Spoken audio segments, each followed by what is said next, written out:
member for Kenora-Rainy River. Thank you, Speaker. I'm feeling a little under the weather today, so I'm going to use my quiet voice, and I ask you to bear with me, and I hope the wonderful people who are working in the booth there translating don't have their ears blown out from a couple hacks and coughs along the way, but nevertheless, I'm very pleased to contribute to this discussion. So I'm pleased to be able to rise and add some comments on the debate on Bill 11, which is intended to remedy some of the causes of the Orange Air Ambulance scandal.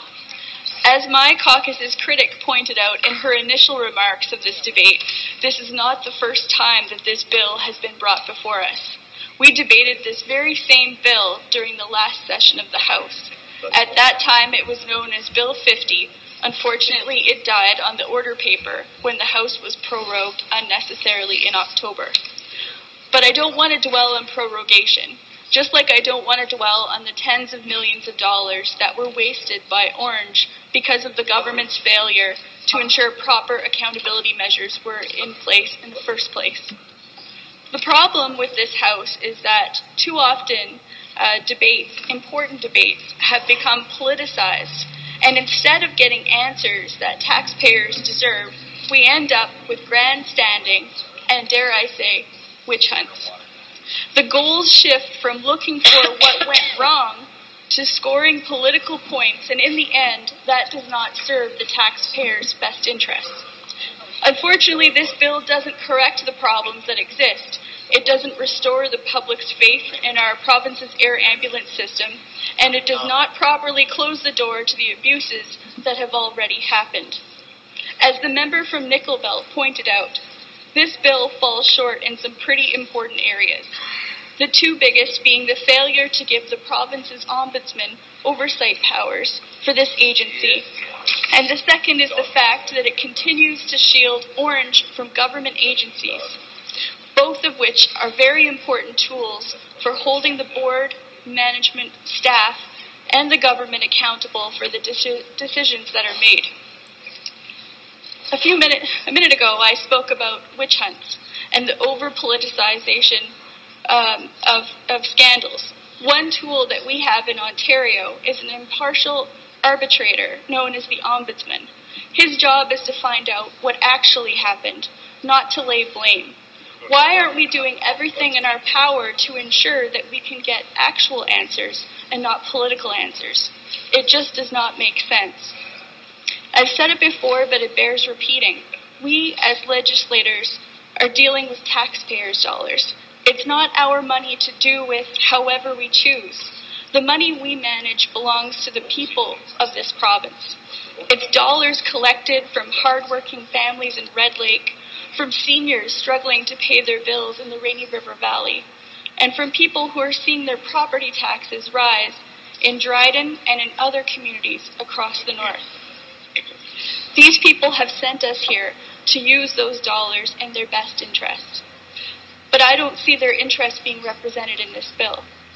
Each and every dollar that was wasted on this and every other scandal is a dollar out of their pockets, a dollar out of their bank accounts, and one less dollar to feed their families with. And I'm sure they would understand if that dollar were going to put a new health center in Ignace, or a dialysis machine in a local hospital, or to clear up the waiting list for home care. But it's not. It's going to buy motorcycles to decorate offices. It's going to inappropriate loans for CEOs. It's going everywhere but where it needs to go, and we're not taking every step that we possibly can to ensure that this type of waste, this type of wanton disregard for people's hard-earned dollars never happens again. These omissions were understandable last year when the government scrambled to put this bill in place. We could understand it then, and I think we were all willing to give the government the benefit of the doubt when we voted to send this bill to committee, to have these shortcomings pointed out and to address it, but that didn't happen. There were months and months and months of time when officials could have reviewed this bill and its serious shortcomings and brought a vastly improved bill forward to us today. Instead, we have virtually the same bill that was initially introduced about a year ago, and it is very disappointing. It's almost as though the government is more committed to finding a way to safeguard itself from political fallout if something goes wrong than it is to provide the citizens of this province with value for their money, with services that they can trust, and the oversight and accountability that they deserve. I am of the belief that when our money is spent by government of all political stripes, it needs to be transparent. If a government can't stand behind each decision it has made, maybe that decision should not have been made. As I've said, the money being used so freely belongs to the people of this province, and it is their government, and we have an obligation to ensure that we get value for each and every penny. As it presently stands, this is not happening, so it means that we're not doing a lot of things correctly. Maybe what we need to do is pause, examine the system, examine the accountability mechanisms that are in place, and see what we can do to ensure that someone is held responsible. Because this mess with Orange can't all be at the hands of Chris Mazza. Certainly, he is the person being demonized by the media and by our elected officials, but somewhere along the line, there has to be an enabler, and I don't think that the processes are in place right now, or that they will be. They're not included in this bill as proposed, and they're not going to cure the ills of our air ambulance system or fix healthcare in the province of Ontario. And maybe that's the problem. We have created a system that is so big and so complex that no one can monitor it effectively. One of the criticisms of Don Drummond, the economist who was hired at great expense to the province, was that we have a tendency in Ontario to deal with faulty problems by just creating another one, just layering on another program, service, or department. The end result is that not only does this not make sense, because it is terribly inefficient and expensive, but it makes a confusing mess to regulate and monitor. And as I said, this is advice that we paid dearly for in this province. And I think we need to listen to this advice, and we need to start to implement it. I'm not suggesting that we implement maybe necessarily every single thing that was recommended, but there are some very key things here that we can implement, and that which will ultimately save us as taxpayers a lot of money. So in summary, there are three main issues that are not addressed by this bill.